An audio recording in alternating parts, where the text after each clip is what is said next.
Ce qui se passe dans les bois est un véritable podcast sur la criminalité. Nous discutons d'événements qui sont souvent de nature violente.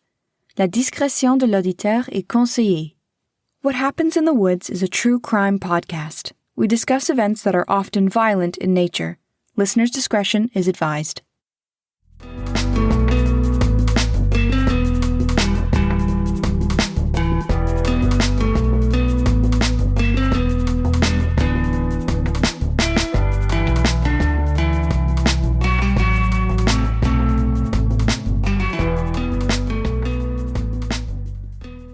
Well, hello, and welcome back to What Happens in the Woods.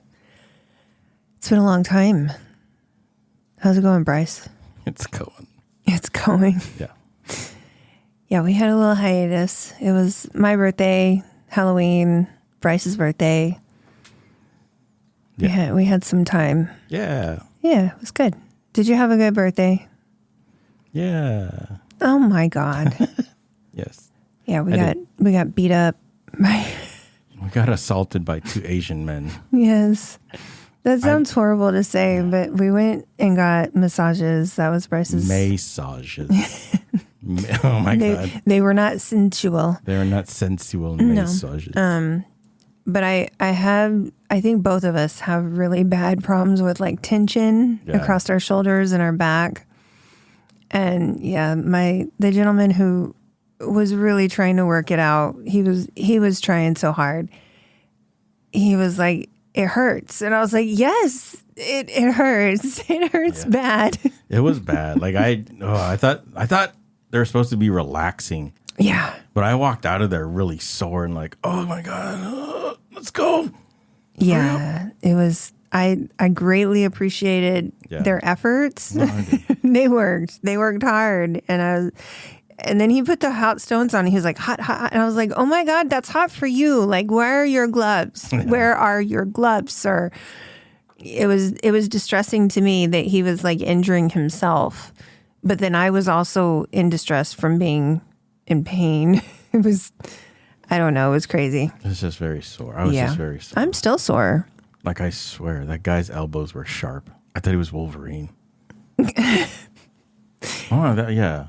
Yeah, it was. Well, and then he walked on your back. I didn't get that. Yeah. Yeah. Just one time in my life, I'd like to experience that, I think. Well, we should have traded. I don't like that. I'm sorry. I didn't ask for that. I'm sure you did, making the reservation. They're like, he likes to be walked. No, I didn't. I didn't say that at all. Mm-hmm. I just said, can I have your November special, please? 2 people. We got 2 different November specials. I don't know what. There must be some miscommunication there. Fuck. No, they do their best. Yeah. He was like, and he kept trying. He kept going back in. And I was like, no, ow, no, stop, no. He was like, I'm sorry. I was like, you shouldn't have to say I'm sorry. Just don't hurt me. Yeah. But yeah, it was well intended, because Mom was like, what will he like? What will Bryce like? And I was like, well, I already have, my present for him. And then she was like, well, I don't know, you guys should go do something relaxing. And I was like, well, we just got our pedicure. So maybe a massage. And she was like, oh, okay, well, I'll pay for his massage. And I was like, okay, that's fine. I'll pay for my own. And yeah, so that was really Mom. Mom paid to torture you. Oh. Yeah. Thanks. Yeah, she tried, but it was meant to be a good and relaxing time. The first hour of it was great. The second hour of it was not so great. For us, anyways. Yeah. Yeah. I think we've decided that we're just going to do the first hour. Yeah, so it's foot massage. Yeah. Yeah, which still includes some like neck and arm stuff. So I'm fine with that. I caught myself snoring. Yeah. I did. I don't know how you didn't hear me, because I heard myself. I didn't. Were you snoring too? Were you asleep? No. You were. I wasn't. You fell asleep. I did not. Because that was one of my focuses. I swear to God, last time I don't know who was snoring, but it was two guys over from you Yeah. the last time we went. And I kept like giggling because I thought it was Bryce, but it was somebody else who was snoring. Yeah. I kept giggling. And I was like, man, you fell asleep. You were loud. And he was like, I wasn't asleep. I wasn't. I was like, oh, my bad. I was giggling at somebody else. Yes. Yeah. So are you ready for Thanksgiving? The what? You know Thanksgiving's next week. Thanksgiving. Yes. Yeah. Of course I am. Are you? Yeah. You getting ready for the turkey? Yeah. You're the turkey man. That's all. Turkey. Turkey man. That's all I do. Yes. I do the turkey. Literally, that's it. Bryce does the turkey. I do everything else. But you make it sound so simple. Like it's a process. Okay, because putting together all of the other things is not a process. Yeah, but mine like work starts like 5 days before and Okay. thawing the turkey, brining the turkey, and then preparing it. Again, the one thing. And but you've never had a dry turkey.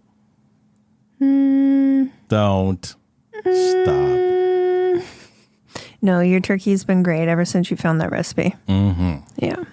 I found the secrets of brine. Yeah. Yeah, no, the turkey's been great. Everything else is manageable, I guess. Thanks. Yeah. I guess. Yeah. Yeah. We buy the desserts though, so I don't make those. I'm not a baker. No. So I'm fine with it. yeah. And I know everybody's gonna give me shit, but I don't make the gravy. I don't make gravy either. I'm not skilled. It's not everybody can do it. No, I still love you. That's fine. Even if you didn't love me, I still wouldn't try. I know my limitations. So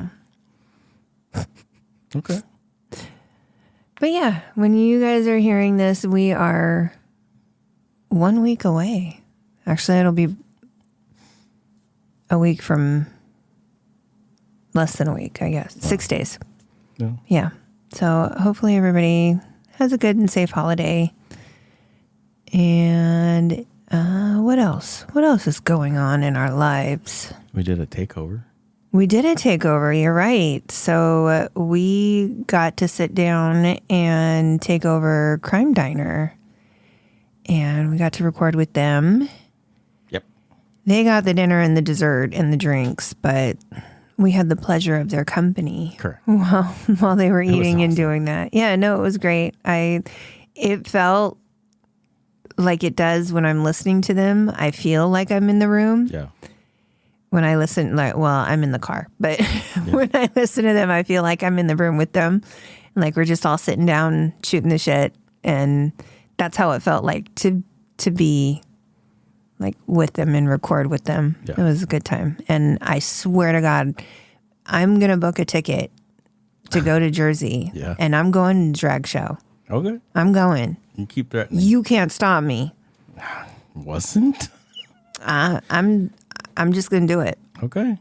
Okay. And then I'm going to show up on somebody's door. I don't know who has the extra room. If it was Nydia or Cindy or Dana, I'm not sure who it is, but whoever's got the extra room, I'm going to need an address and a key under the mat. Yeah. So I'm coming. Yeah. But that'll be out on their podcast November 30th, I believe. I believe so. Yeah. So we'll keep everybody updated. But that was a good time. Good times. Yeah.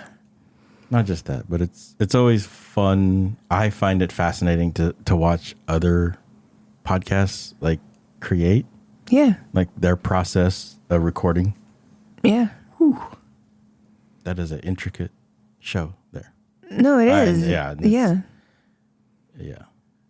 No, because they are sitting there eating food. Yeah, they're that sitting there Cindy eating has food. prepared, Yeah. and like dessert, and they've got drinks. Like it has been made for that show, Yeah. for that day, thought out, planned, and yeah, I really think that I don't know.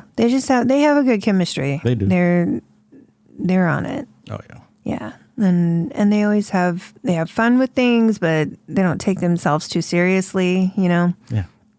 Kind of like us.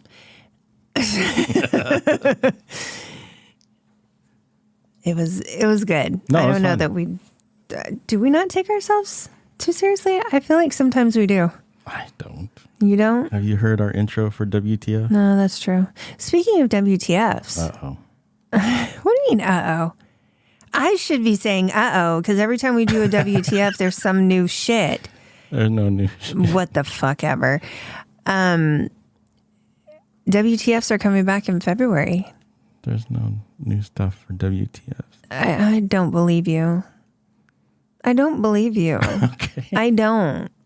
I don't. When we actually sit down and record those, I'm how much Are you gonna will check I all get? the buttons? No, because I don't even know where all the buttons are. Okay. You've got stacks on stacks of buttons. You've got portable buttons. You've got machine buttons. You've got. Yeah. I don't even know.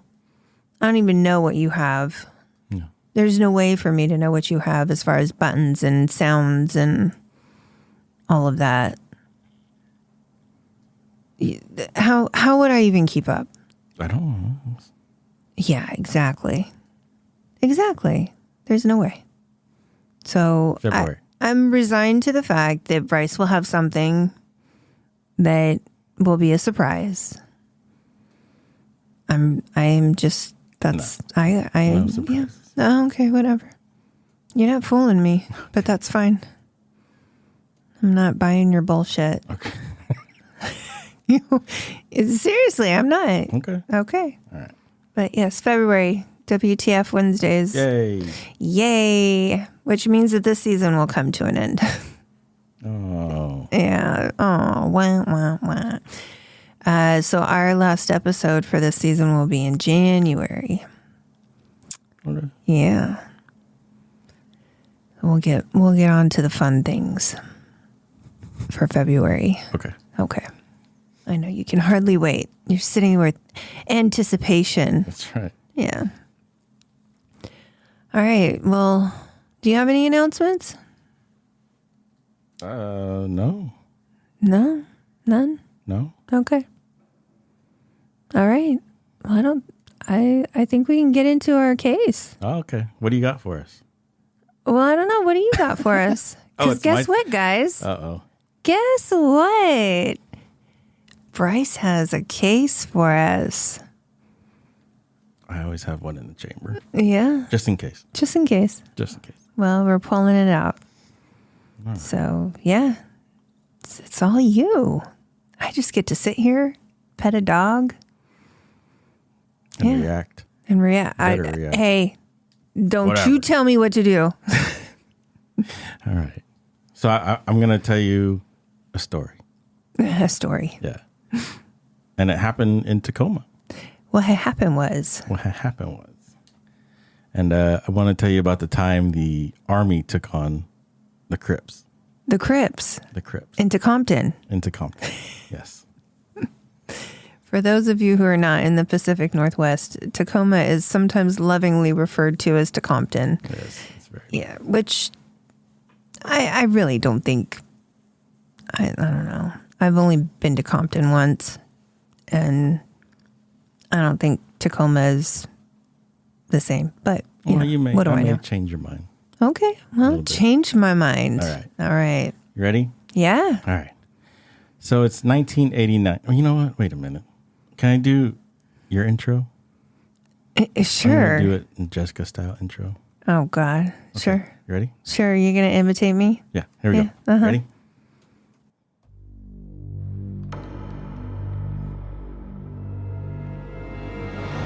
It's 1989 and Sergeant Bill Foulk purchased a home in one of Tacoma's worst neighborhoods. The street was home to one of the most notorious street gangs Washington State has ever known, the Hilltop Street Gang. Sergeant Foulk was witness to numerous drug deals and illegal activities and reported this to authorities several times. But when that failed to garner a police response, Sergeant Foulk had no problem confronting the Hilltop Street Crips himself. Tired of Sgt Foulk's threats, the Crips threatened and ambushed Sgt Foulk's house, but not before he invited some of his friends from the 2nd Ranger Battalion to his house for a barbecue. And after 10 minutes and more than 300 rounds had been fired, the Crips soon realized they were in a fight for their lives. And that night, it all came to a head. Shots fired? Yeah, about 100 of them. Sounds like there's a war going on. Did you see who fired the shot, sir? For Christ's sake, no! Are you called a vigilante? Yeah, but I don't think so. I don't think I'm a vigilante. Wow. Hello, friends. Sorry. Wow. Are you coming for my job? No. I don't even, I feel obsolete now. I feel like I don't even need to be here. No, you do. You do. Okay. Yeah, see, this is your job. Not, I mean, I have to edit this afterwards. You still have to edit me afterwards, so what difference does that make? We'll see. So yeah, showdown into Compton. Yes. Damn. All right. Well, how did we get to this point? So, picture it. I know you're going to be Sophia too. Yes. Damn. So, it's 1989, and the country is dealing with an economic downturn that defined the 80s and the early 90s. So the communities around the nation were also suffering from the gang infestation from the 80s. That's when the gangs blew up. Right. You know. And from that was born the crack epidemic. I don't know why that was so hard to say. Which hit the nation hard. So hard that President Ronald Reagan declared a war on drugs. Oh, which Jesus. brought tougher and more lengthy prison sentences for street dealers. Yeah, sure. And I'm sure everyone that grew up in the 80s also remembers Nancy Reagan's campaign of just say no. Yes. Yeah. But we all know neither one of those campaigns did little to control gang violence or the illegal drug use. Yeah, they didn't do anything to do that. And honestly, what they should have been focused on is these upper class, members of society who were funding this and actually purchasing the drugs. Yeah. And how it impacted, the socioeconomics of what it did for underprivileged people, because there's a whole effect here that we could go into. It was basically a bullshit move by some very rich white people.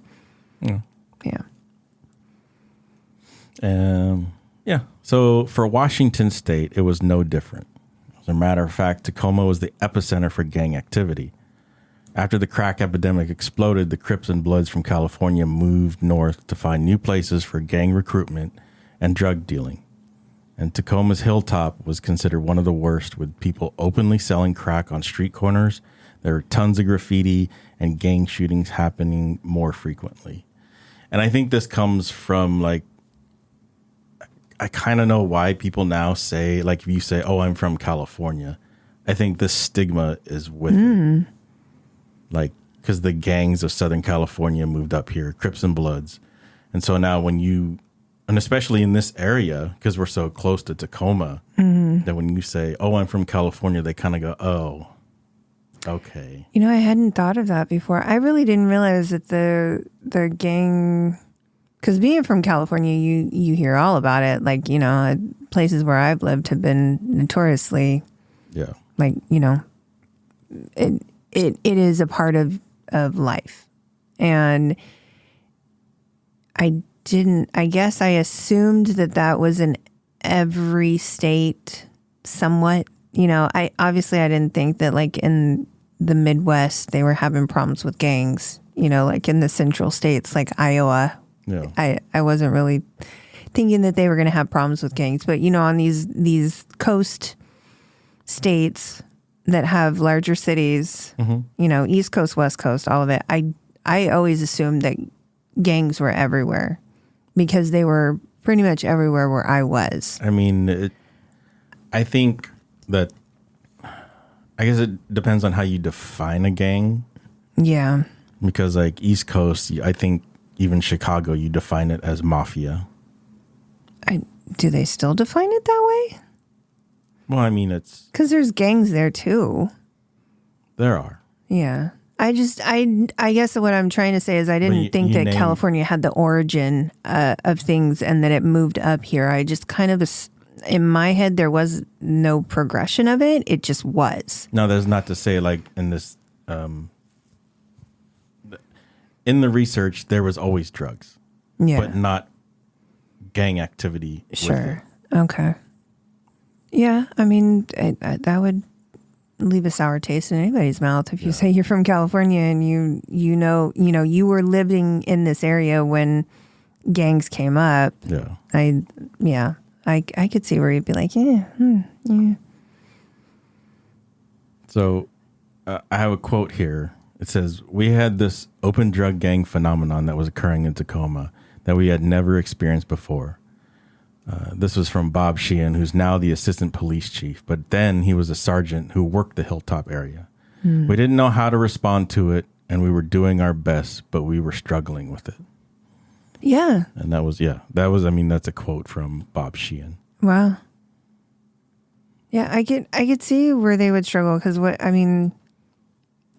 you have to think differently when you're combating like, drug selling and use and those things. You have to think a little bit differently because sometimes those people are, it's mental health issues. Sometimes it's other things. And then you add the drugs or alcohol on top of it and it really changes how people would act in a situation.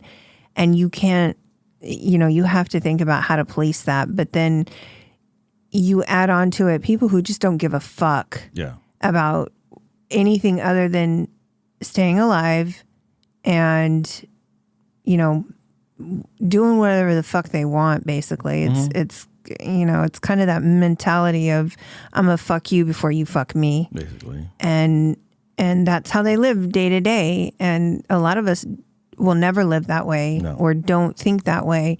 And I don't know how you can, how do you get somebody to realize that their actions that they've taken, if they think that way, are poor? They're making poor choices with their lives. You can't get somebody to think about what they're doing and, try to police their activities because they just assume kill you or die. Yeah. I don't know. Yeah. It makes the job 10 times harder. Yeah. Yeah. So enter Sergeant Bill Foulk of the 2nd Ranger Battalion, 75th Ranger Regiment. And in 1987, Sergeant Foulk wanted to lay down roots. And Sergeant Foulk purchased a home in the South Ash Street in Tacoma. He purchased the home for $10,000. Oh, geez. Yeah. The fuck? So adjusted for inflation, like it'd be $20,000 in 2019. So $20,875 in 2019. How? But still, 2019? Yeah. Well, okay. So when he purchased the home, it was condemned.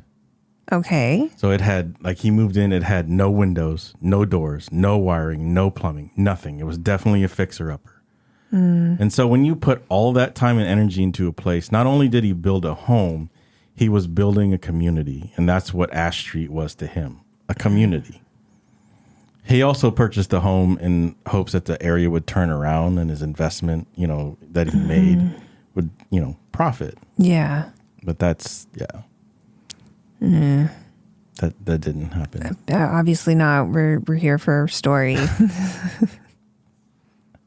Yeah. So let's fast forward to 1989, and Sergeant Foulk had just returned from a December deployment in Panama. And when he returned, he saw that his neighborhood had gotten worse. Drug dealers selling openly in front of their houses, on the street, where little kids play. There were shootouts with the Crips and Bloods over the territory. It just got bad. He was, and this is a guy that returned from war. Right. To his home. Right. And he's like, this is worse. What? So who was taking care of his house while he was gone? Oh, they never said. Oh. And he never mentioned it. Never mentions a wife or anything like that. Or kids. But, well. I mean, I would hope his, wife and kids wouldn't be there. But obviously there are families around because there's little kids around. I would hope that none of them would be there, but Yeah. you know, be that as it may. But yeah, I'm kind of curious, like who took care of his house? Like, did he rent But like it I out, said, or? there were a lot of people that were like in this neighborhood that loved their neighborhood. Yeah. And it was such a stark contrast between the people. So in this neighborhood, they weren't all helpless victims. This neighborhood was very cohesive. There were a lot of good families on that street, and one of them was Shirley Luckett, a 33-year-old mother. She lived on that street at the time. She was known as a busybody and a spitfire. She had no problem taking down license plates, and she would often confront the drug dealers, and she wasn't afraid of confrontation, and she called the police on a regular basis. And just as an instance, for instance, her son was riding his bike to the store, you know, like we could in the 80s and 90s. We used to do that. You know, ride your bike. Your mom would say, hey, go get something at the store. But as you know, the Hilltop Crips claim blue, and he was wearing a red shirt when he was going to the store. And they didn't take kindly to that, and they chased him home. Now, he wasn't hurt, but, you know, when you're a little kid, you know, I think it said, one of the reports said he was 9 at the time. Oh, shit. And he doesn't know any better. No. But those were some of the things that, like, she was dealing with. And, like, she would confront them about. And like I said, there was a lot of people in this neighborhood that they loved their neighborhood. Mm-hmm. And it wasn't, like I said, you had drug dealers moving in. Yeah. You had people openly selling. So Yeah. And, like, she called the police regularly, Miss Luckett. And the police response to that neighborhood was very lackluster. Like, they would call the police, and maybe 15 minutes later, after all the activities had died down, police would drive by and nothing would be done. Like, the gangsters or the gangbangers and the drug dealers would go back into their house. And a lot of people in the neighborhood were very, like, pissed. Yeah. Like, nothing was being done. Yeah. And that's when the neighborhood formed a neighborhood group. Now, they don't call it a neighborhood watch, but it's something very similar to that. Mm-hmm. And so what they started doing was actively calling the police. They were petitioning the police. They were protesting the police, demanding that their neighborhood get more attention, or the police just do more about the open drug market and the gangbangers in the neighborhood. Mm-hmm. Just actively, like pressing the police. Like, hey, here... You know, hey, we've seen this. We've caught this. This is what's going on. We've written down all these license plates. The police couldn't do anything. So people weren't coming. There's a narcotics division. There's always been some kind of narcotics divisions, right? Like, did that stem from the 80s when all this shit happened? Yeah. Like, why wouldn't they send some people undercover? Why wouldn't they come and stake out the neighborhood? Why wouldn't... And, you know what was very interesting was I watched a 48 Hours report from this specific, like, Tacoma incident. Uh-huh. And there was a detective there, but, like, and they were, quote unquote, underfunded is what they said. Now, whether that's true or not. No, I think so. There are a few things that we reported on, or, you know, the cases that I've talked about that, like Seattle and Tacoma were underfunded because they didn't think that these types of cases were going to need much work. But they still had some people. It's just, you would think, though, if you know it's in a centralized area, why you come to the problem before the problem comes to you. But it gets worse for Hilltop. Oh, shit. Wow. So the police chief at the time, Ray Fetlin, was under pressure, and he was also dealing with budget constraints. And he was trying to make a change in the Tacoma Police Department, and he was pushing a new tactic, such as community policing. But these new tactics of community-oriented policing, you know, were getting out of your car or getting to know your neighbors was viewed as suspicious by the veteran cops who, you know, typically came up in the 60s and preferred the old ways. Sure. Yeah. And like I read something that they called over the radio and over the hood. And I didn't put it in, but it was the old style of policing. So like if it came over the radio and it didn't happen over your hood, like you could just forget it and move on. There'd be less violence. Oh. So basically unseen, Out of sight, out of unworries. mind, Yeah. But that's what they called it. If you didn't see it over your hood, it never happened. You know, not dealing Must be with it. nice. Yeah. Very convenient. Yeah, there's a lot of growing pains that happens when old school ways don't work. No. You know. But it's just like when they say 60s and old ways, I always think of like how they treated, you know, minorities and things like that. Anyway, Oh, for sure. Yeah. you know, there are numerous things that I could come up, you know. Yeah. like the Compton riots or the Zoot Suit riots. Right. Or, you know, the Stockton or the Watsonville riots. Anyway. That's all my education from California. But anyway. So Chief Fetland would make a decision that he may have regretted, which may have led to the situation where he actively reassigned 4 of the 6 officers that were assigned to the Hilltop neighborhood. And this didn't sit well with the neighborhood on Ash Street. As a response, Sgt Foulk set up a video camera on the second story of his home to capture and combat the crime in his neighborhood.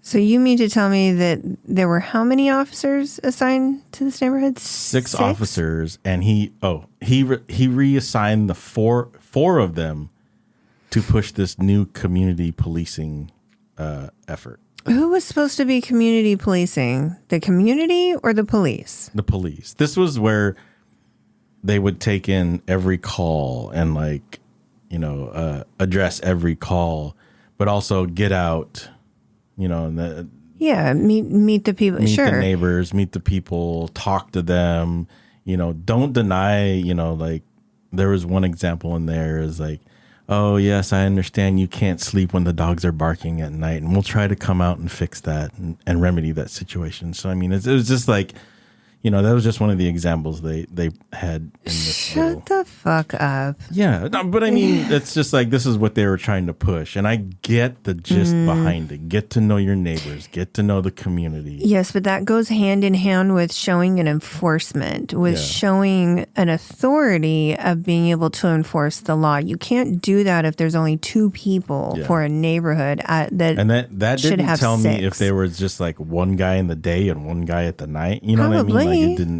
didn't say that. But if you knew Hilltop was a horrible neighborhood and you were trying to community police, wouldn't you keep those officers there too? Right. At least to show, because there's so many cliches. There's strengths in numbers. There's. But not just that, you know, these guys in the Ash neighborhood, on Ash Street, were actively telling the police, calling them on a regular basis, protesting. It's not like they weren't being quiet about it, you know. And then Chief Fetland does this, you know, reassigns. That's a slap in your face. That's I could give a shit what's happening in your neighborhood. Yeah, that to me is your approach at trying to fix a situation is actually actively leading to the situation getting worse. No, and that's why I said this decision, you know, may have led to this. It may have led. It may, you know. I'm gonna say it did. The whole logic of this just kind of makes me like, what the fuck? Yeah, it doesn't make sense. No, but even towards the end, you're just gonna what Tacoma police sergeant says at the end. I'm just like, shut the fuck up. No, well, I'm getting ahead of myself. Yes, you are. Sorry. So while while Sergeant Foulk set up this camera in the second story, he caught the attention of the street dealers and the I'm sure. Yeah. Oh, yeah, they knew it was up there. Yeah. But also after that decision to reassign 4 officers to the community policing program, the neighborhood decided Sergeant Foulk decided to throw a barbecue. Mm-hmm. And so on September 23rd, 1989, the neighborhood held a neighborhood barbecue to discuss some of the strategies about combating the crime in the neighborhood, since the police would not do anything. Mm-hmm. So they kind of took matters into their own hands. Sure. And not to be vigilantes. Like they weren't actively going out and like roughing people up. You know what I mean? When I think of vigilante, I always think of Batman, but they weren't Batmaning the neighborhood. So the barbecue was to be held at 3 p.m. and Sergeant Foulk would invite families of the neighborhood, some of his friends, and a couple of his buddies from work, the 2nd Ranger Battalion. Sure. So the neighbors brought, their families, their kids. They were cooking hamburgers, and while everyone was there was a house across the street, and it was a suspected drug house, or as we call it today, a trap house. So So the people at this suspected drug house were like throwing rocks, and there was a report of them throwing rotting pears from a tree. Where it was like they said it was like one of the neighbors' house, but they started throwing things at this barbecue. Mainly, they were like, I think they weren't happy because of the camera. You know what I mean? And so they were trying, not only that, but they were trying, I guess, rouse the people at the barbecue. Sure. Yeah, I'm sure they were. Because like there was even a report, and like there was so many different reports, but and I can tell why now. But there's like an official report, and then there's like eyewitness accounts, and then there are some like eyewitness accounts after 20 years that they finally spoke up and said something. Oh wow! So I'll cover some of those, but a lot of them didn't happen until 20 years later. Wow. So after they were like pelted with rotting pears and things like that, what would any staff sergeant from the 2nd Ranger Battalion and a couple of his Ranger buddies do? I'm sure they went over and they did. Had a nice conversation. They had a nice conversation. They had a very nice talk. Yeah. They walked across the street and told the group to leave the neighbors alone. However, instead of backing down, Sergeant Foulk said the group threatened to burn down his home and shoot him. Oh. And if he didn't take down his video camera and stop filming them. Yeah. Sergeant Foulk, realizing the situation, he backed away and went back to the house and to the barbecue. And as he walked away, he could hear one of the Crips or the gang members saying, "I'm going to shoot that army son of a bitch." Oh. Okay. Yeah. And Sergeant Foulk and his friends, realizing they're not going to get anywhere, they walked back to the barbecue and just let it go. Yeah. Some of the reports saying, those guys walked over, told them to stop and do better things with their lives, which I kind of laugh at. Yeah. I'm sure that's exactly what was said. Yeah. So, like I said, the barbecue started at 3, and at around 6:30 p.m., a car drives down the street and fires a shot into the air. And Sergeant Foulk thinks it was a warning shot. Oh, I'm sure. Yeah. So you mad now. Yeah. So Sergeant Foulk, being an Army Ranger, realizes trouble might be coming. And with a house full of families with their young children, he sends everyone home. He then puts out a call to Fort Lewis and says, "Hey, this is Sergeant Foulk. I'm at home. I'm about to come under attack, and I need every available Ranger at my house now." And after the call was put out, a total of 15 Rangers had arrived at Sergeant Foulk's house. And the Rangers showed up. It was a BYOB party. Bring your own bullets. The Rangers were armed with handguns, shotguns, and rifles. Basically doing what soldiers know how to do best. Yeah. So the Rangers talked it over and came up with a plan about using a defensive perimeter, not shooting first and only firing when fired upon. Also, if the police show up, they would disarm and they wouldn't resist and assist if needed. This was their plan. So I'm kind of like, can you just do that? Can you be like, "Hey, I'm one of you. I'm going to need some backup at my personal residence. Shit's about to go down. I need every available Ranger to show up." Like, can you really do that? But see, here's the thing is like, and I'm glad they use common sense, and if people show up on their own, but like, who did he call at Fort Lewis? Like, he just put in a call to who? It didn't say. Okay, but he just called. So like, you're not going to call the fucking army and be like, "Hey, I need backup at my house." They're not going to send sergeants and Rangers to your house. You're a civilian on civilian property. He's a staff sergeant. He commands some people. He could just be like, "Look, man, I got some shit going down. I need backup." I mean, I could see a personal call. I'm like, you're calling the fort? I don't know. Yeah, maybe he called an on-duty sergeant and he's Maybe. like, hey, put the call out. Maybe. Yeah. So the Rangers took up their defensive positions around the house. And around 9:20 p.m., a car was spotted driving down the street, and it stopped, made a U-turn, and turned off its lights. And the car headed back down towards Sgt Foulk's house. That's never a good sign. Sgt Foulk returned the favor, turned off all the lights in his yard and in his house. And when we return from this break, we'll continue the story of the shootout on Ash Street. Oh, Jesus.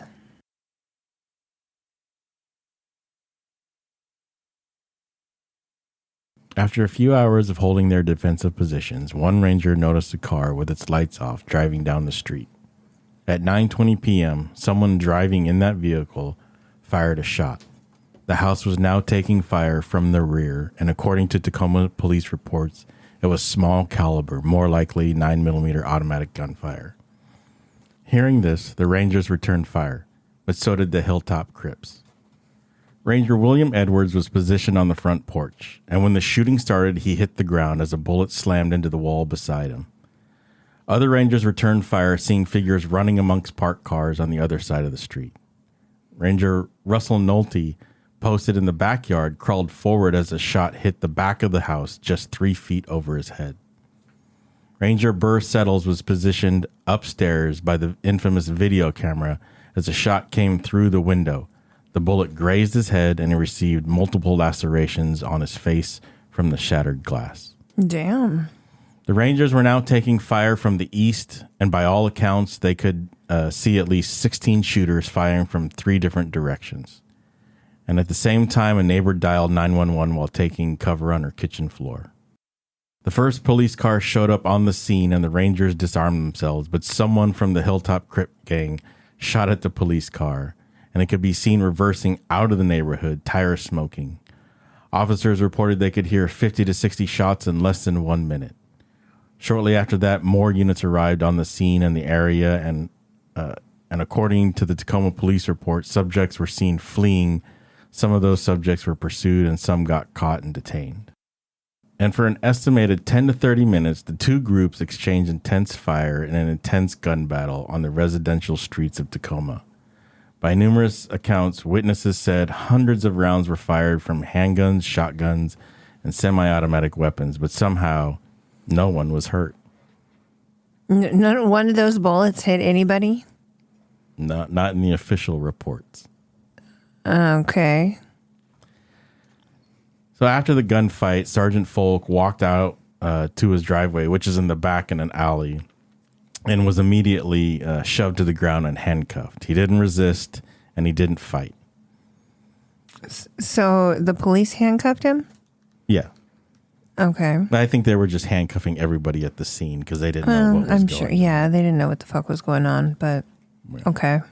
So one of the suspected gang members was cornered by a police canine, and his name was Frankie Strickland. And he was found to be in possession of 16 9mm bullets, who he was holding for a quote-unquote friend, but couldn't remember the friend's name. That's the worst line. You got to stop with that. Yeah. Criminals, you've got to stop saying it's for a friend. Yeah. Frankie Strickland was also found with a 9mm handgun, who he was also holding for a friend. Right. My buddy. Mm-hmm. Another gang member was found and was caught with copperhead rounds on him for a gas gun. What that is, I have no idea. Gas gun? I've never heard of a gas gun. Maybe the report. I don't know what that is. Maybe a CO2 gun. Maybe. But I don't know. That's what the report said was a gas gun. Copperheads. I don't know. But I'm not. I definitely don't have knowledge base there. Well, I remember like my dad had a pellet gun and the bullet, like the BBs or the pellets were copperheads. So I'm thinking that's what it is, but like why would you bring that to a gunfight? Like you're pumping a BB gun up for a gunfight. I don't know. I don't know what. Yeah, you wouldn't. That would be stupid. Yeah. Yeah. I'm not sure what that means. Yeah. That's the only thing I can think of. Yeah, I don't think that they're bringing their Red Ryder out. They may. Because that's what they were shooting at the camera window, too, was like they were throwing rocks and they were shooting BBs at it.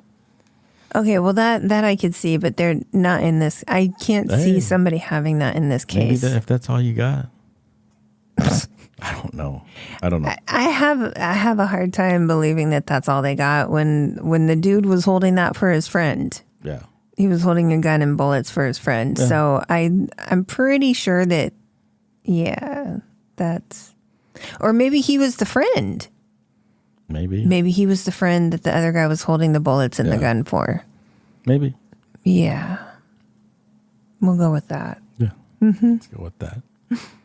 So after the situation was under control, the sergeant from the Tacoma Police Department learned of the defensive operation of the Rangers, and he wasn't too happy about it. Oh, well, shucks. Yeah. He was not happy because they didn't call for the police assistance, which, it's kind of ironic because that's how they got into this in the first place. Call for the police assistance for what? To do what with your two officers in the community, whatever the fuck kumbaya you wanted to do? Yeah. I mean, it was funny. They said they should have called them when, they were threatened or before the first bullet was fired. But, yeah. Okay. Sure. Sure. Yes.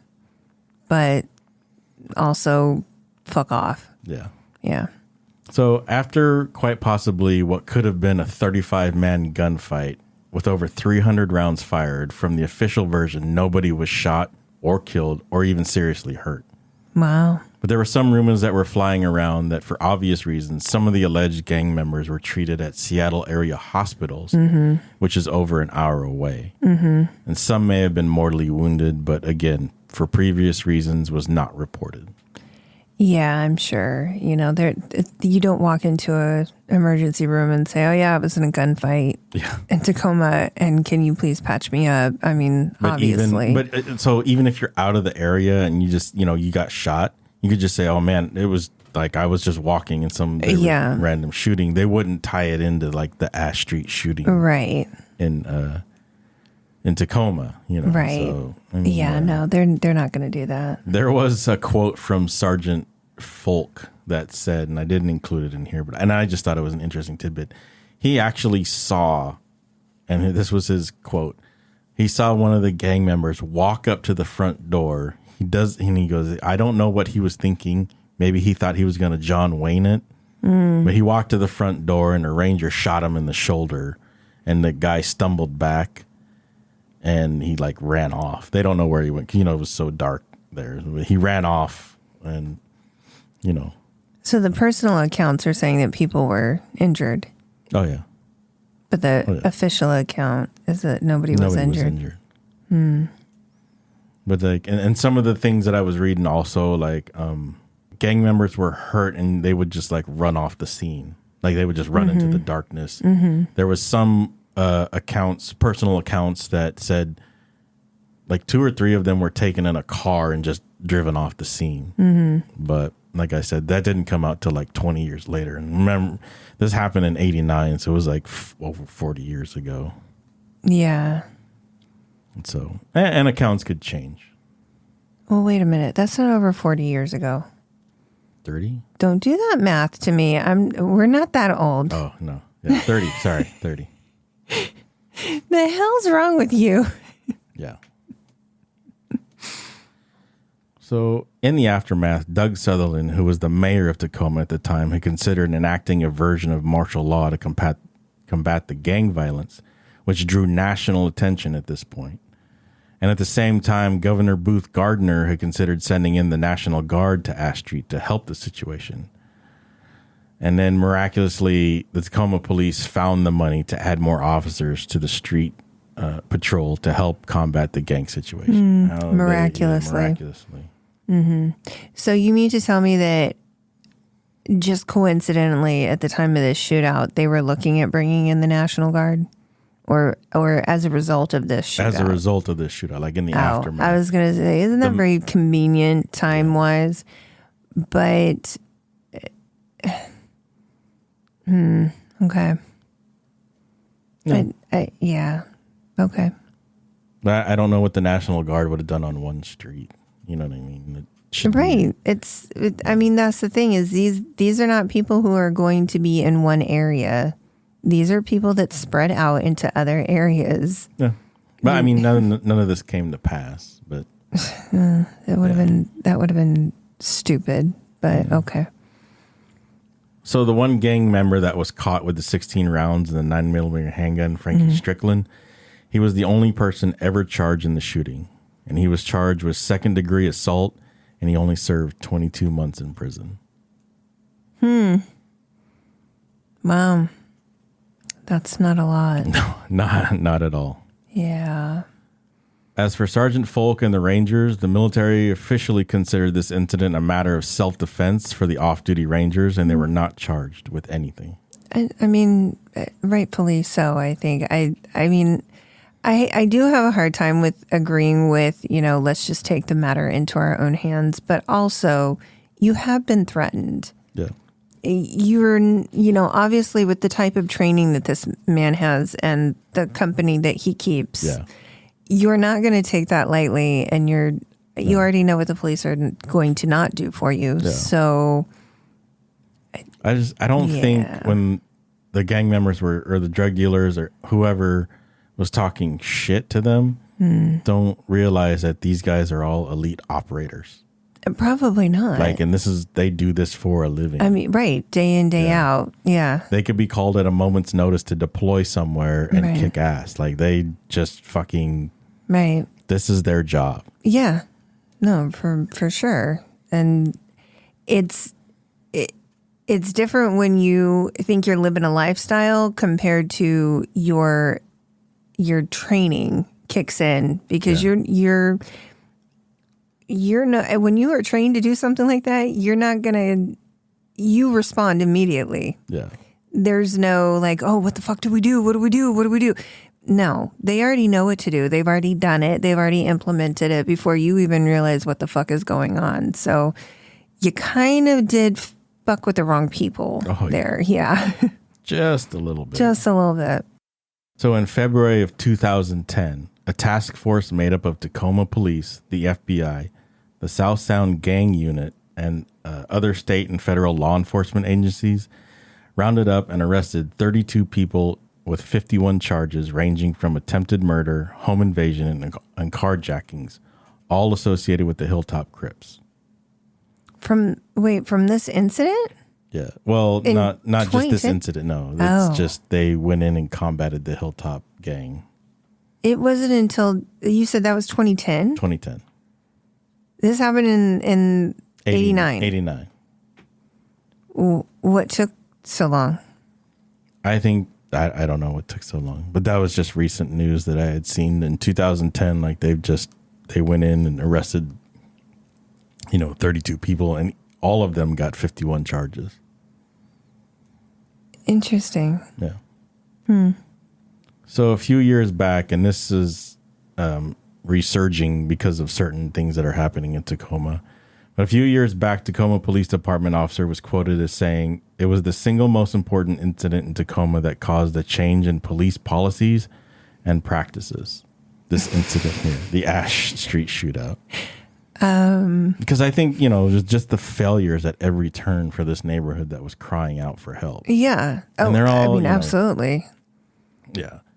And it wasn't just, Army Rangers that lived there. It was people, all sorts. I was watching that 48 Hours and they were interviewing everybody on the street. I mean, it wasn't just there were single moms. There was, a ton. The neighborhood was very diverse. It wasn't just, one single type of, group. But yeah. Where was the change though? Just in the way that, community policing, more resources were afforded there. And it happened because actually after the shootout, there's an article that I'll link that the patrols doubled in that area and all the high crime areas. And, they changed a lot of the ways that, and a lot of it was the community policing, where people were talking more with neighbors and finding out what was really going on, and just going through and really finding out the ins and outs of a neighborhood, where before people were just in their patrol car, like I said, over the radio, over the hood, never really needing to leave their patrol car. Okay, well, sure. That's just what he was told to say. No, I see. I mean, I see it. I think that it's very easy to say, like, oh, wow, there's a need, and we're gonna find the funding, and we're gonna fix this problem, and we're gonna. You've obviously failed already. Mm-hmm. You failed because now, an Army Ranger and a bunch of his other Ranger friends have come in and had to clean up a mess in a neighborhood, and now you're realizing that there's failure here, and now you're backtracking. Yeah. I don't know. I guess it's easier to see on the other side. Nobody knew how to combat that at that time. It really was trial and error. But that statement to me just brings I don't know, idiocy. Yeah. I don't know. And I guess I should have looked that up, like what they really did change. But I said it was the single most important incident.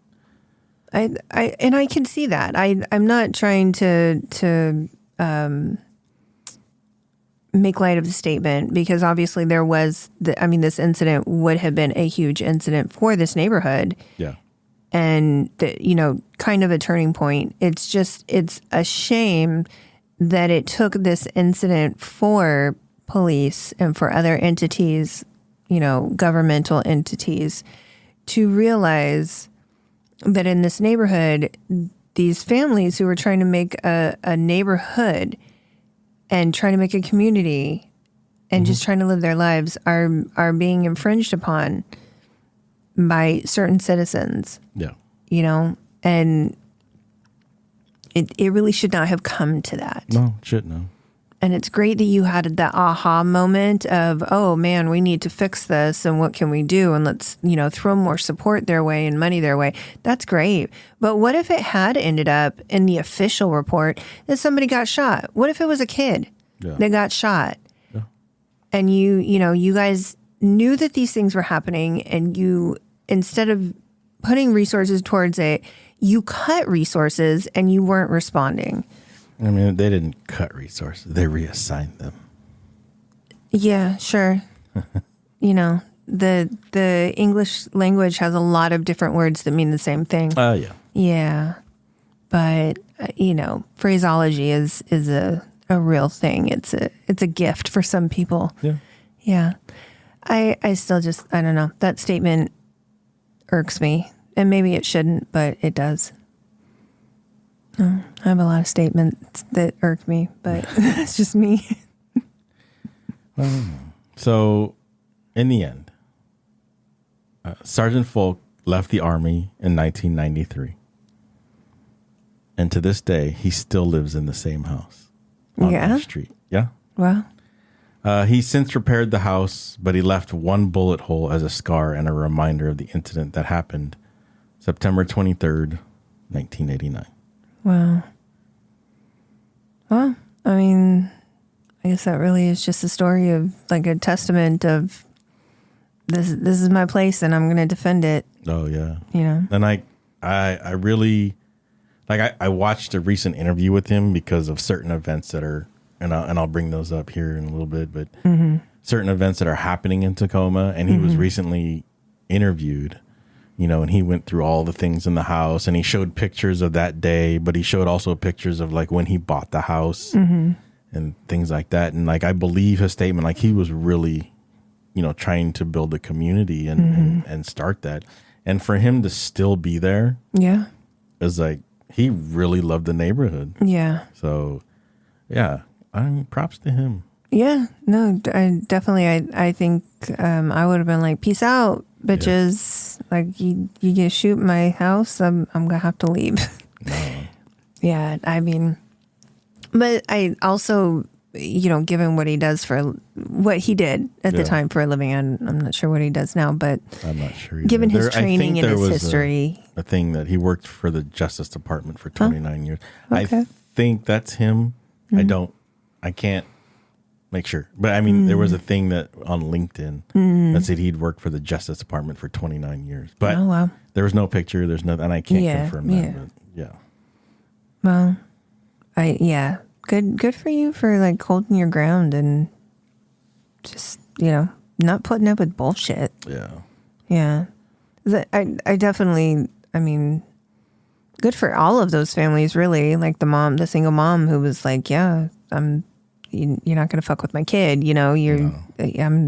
This is where we live and this is what we're doing. And I think they fucked up there too. Like, you don't mess with a mama bear. No. Yeah. No.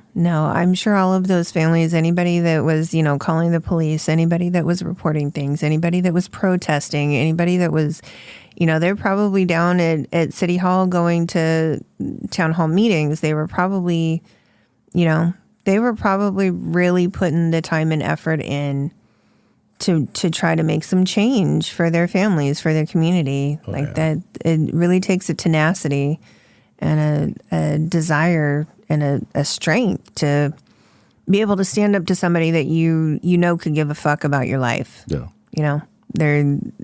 If you're somehow involved in some kind of interaction with the gang member, it could go any way. Because, they really, it's you or them. Yeah. So when I said that he had been back in the news again, it's because the crime rate and the murder rate have actually been reminiscent of the 1980s and early 90s. Yeah. And there was a report that Tacoma homicides are up more than 50% over the same period as last year in 2021. Wow. I think there was 37 homicides. I didn't write it down, but 37 homicides. I think 3 or 4 police shootings. So I'm kind of curious to know, though, what would be the statistics pre-COVID? What would comparing it now to pre-COVID be? Because, last year was COVID. They were down because it was actually on a downward trend. It's just been recently. Even like 3 years ago? Yeah. Really? Yeah. Tacoma had really been on a decline. Wow. And nothing, violent crimes were really down.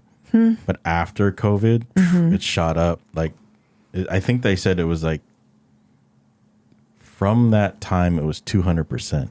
From the 80s, it rose 200% in that time. But it was on a steady downcline. Now it's back up. And it's very reminiscent of the 80s and 90s of that time. And so they had recently done an interview with him because, statistics are looking the same in Tacoma as they were in the 80s and 90s. And like I said, he was going over, he even said it felt like it's feeling the same. Really? Yeah. He goes, the climate, the activity, he goes, it's feeling very reminiscent of that time when he first moved in. Interesting. Yeah. And just for shits and giggles, I looked it up as of today. Mm-hmm. The house that he lives at is estimated worth $530,718. Wow. From his $10,000 investment. Yeah. And like I said, he had no plans of selling, but he's still in that house as of today. Wow. Yeah. Well, that's a good investment. There you go. Yeah. That's the time the Army took on the Crips. Wow. Army Rangers. Looking badass. Yeah. Yeah. I don't condone vigilantism. I'm just going to say. No.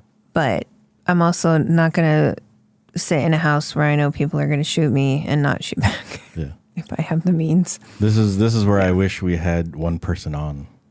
Who? Because she was stationed there at Fort Lewis. Who? Angie. Oh, really? Yeah. Oh.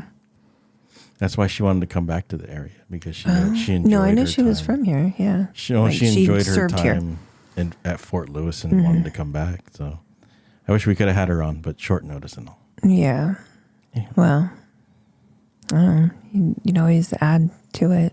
Yeah. Talk to her later. Maybe. Yeah. Wow. Hey, Ange. Hey, Jason. That is definitely a crazy. That's just crazy. Yeah. Yeah.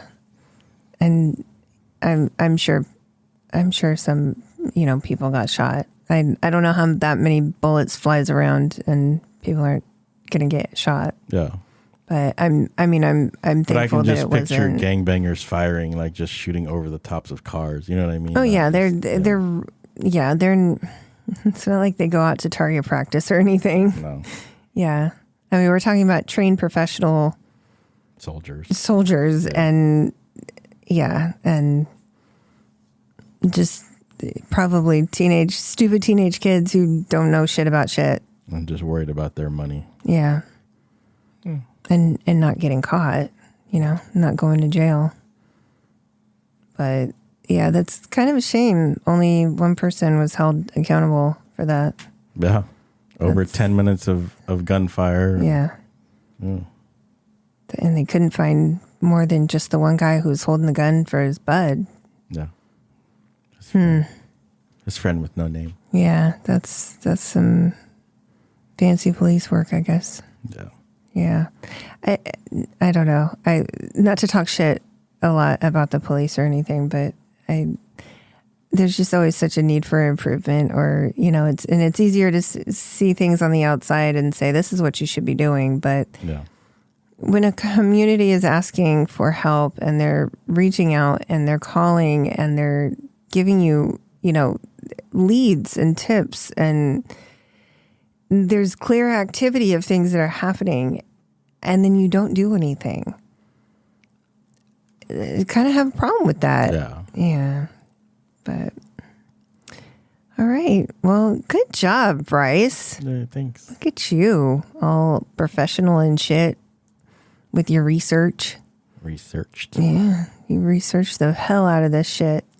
Good job. Thanks. Well, as always, guys, we welcome your thoughts and opinions and would love to have a discussion with you on social media about this one. And we thank you for joining us. We appreciate all the love and support.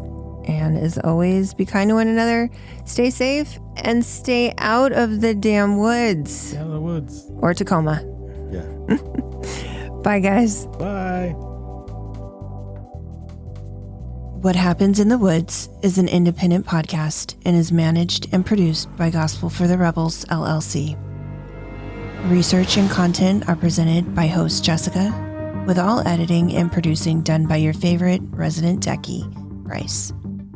We believe in transparency and will always list our sources and information in our episode notes. We are always looking for new cases and stories to tell. We welcome your interaction with us on Facebook and Instagram at WHIT Podcast and at Twitter, What Happens in the Woods, INT2. Or if you prefer, our website is whathappensinthewoods.com. The campfire is open to all. Thank you for your continued support of our podcast. If you love us and want to continue to hear us bring you episodes, please share and like us wherever you can. But the best way to help us grow is to hit all 5 stars and review us on whatever platform you get your podcast fix. Until we meet again, campers, stay safe and stay out of the damn woods.